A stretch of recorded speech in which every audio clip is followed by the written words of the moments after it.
Chapter 46 of The Holiest of All by Andrew Murray. Chapter 46 of Diligence and Perseverance. Hebrews chapter 6 verses 9 to 12. But, beloved, we are persuaded better things of you, and things that accompany salvation, though we thus speak. For God is not unrighteous to forget your work, and the love which ye shewed toward his name, in that ye ministered to the saints, and still do minister. And we desire that each of you may show the same diligence unto the fullness of hope even to the end, that ye be not sluggish, but imitators of them who through faith and patience inherit the promises. In every Christian community you have two classes. There are some who give themselves up with their whole heart to seek and serve God. There are others, too often the majority, who, like Israel, are content with deliverance from Egypt and settle down in sloth without striving for the full possession of the promise, the rest in the promised land. In speaking to such a church, one might address the two classes separately, or one might address the whole body now from one, then from the other of the two standpoints. This is what the epistle does. In its warning, it speaks to all as if all were in danger. In its exhortation and encouragement, it speaks as if all shared the sentiments of the better half. But, beloved, we are persuaded better things of you, and things that accompany salvation, though we thus speak of falling away, and the impossibility of renewal. We have the hope that our word of warning will bear fruit, and that by the grace of God, which has already wrought in you, you will be stirred to rise up out of all sloth and unbelief and press forward. We look to God himself to perfect his work in you. For God is not unrighteous to forget your work, and the love which ye showed toward his name, in that ye ministered to the saints, and still do minister. If there was much in the present state to make him anxious, the writer encourages himself and them by pointing to the past. When the gospel was preached among them, they had received Christ's messengers with joy, and stood by them in sharing reproach and spoiling for his name. Even now still there was among them a love towards God's people.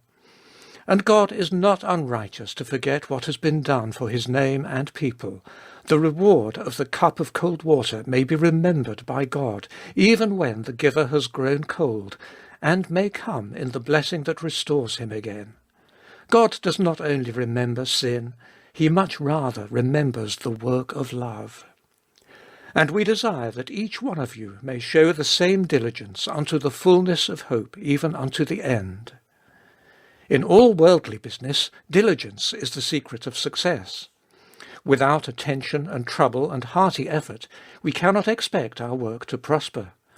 And yet there are many Christians who imagine that in the Christian life things will come right of themselves. When they are told that Jesus undertakes to do all, they count this as a pass to a life of ease. Verily, no. Jesus will indeed do all, but he undertakes it just to inspire us with his own spirit of self-sacrifice and devotion to the Father's will, his own readiness to forsake all ease and comfort to please God and man, his own unwearying diligence in working while it was day. And so our writer urges his readers to show the same diligence they had formerly manifested unto the fullness of the hope to the very end. We have here the same three words we had in the second warning. There we read, "Let us give diligence to enter into that rest," chapter 4, verse 11. "If we hold fast the glorying of our hope firm to the end," chapter 3, verse 6. "If we hold fast the beginning of our confidence firm to the end." The great marks of Christian perseverance are here once again joined together. Hope looks forward and lives in the promises. It glories beforehand in the certainty of their fulfillment. Bright hopefulness is one of the elements of a healthy Christian life, one of the surest preservatives against backsliding. This hopefulness must be cultivated. Diligence must be given unto the fullness of hope, a hope that embraces all the fullness of God's promises and that fills all the heart.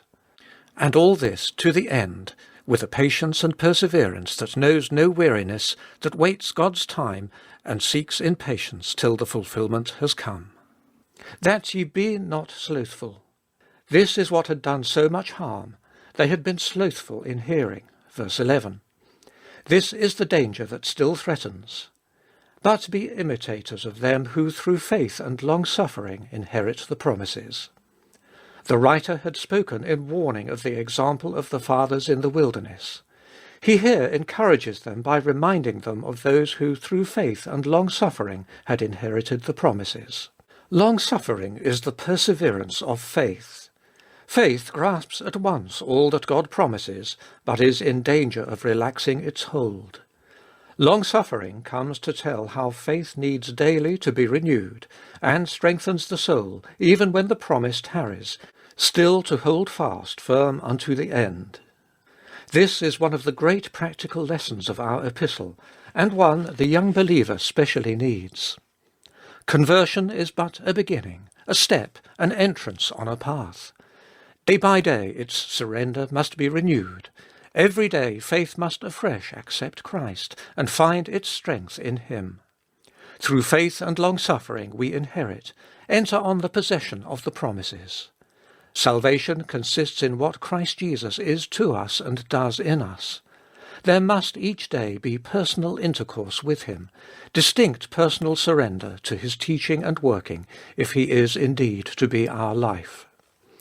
Let us beware, above everything, of unconsciously resting or trusting in what we have or enjoy of grace. It is alone by faith and long-suffering, by the never-ceasing daily renewal of our consecration and our faith in our quiet time with our beloved Lord, that the heavenly life can be maintained in its freshness and power. God is not unrighteous to forget your work. How often God spoke to Israel of its first love.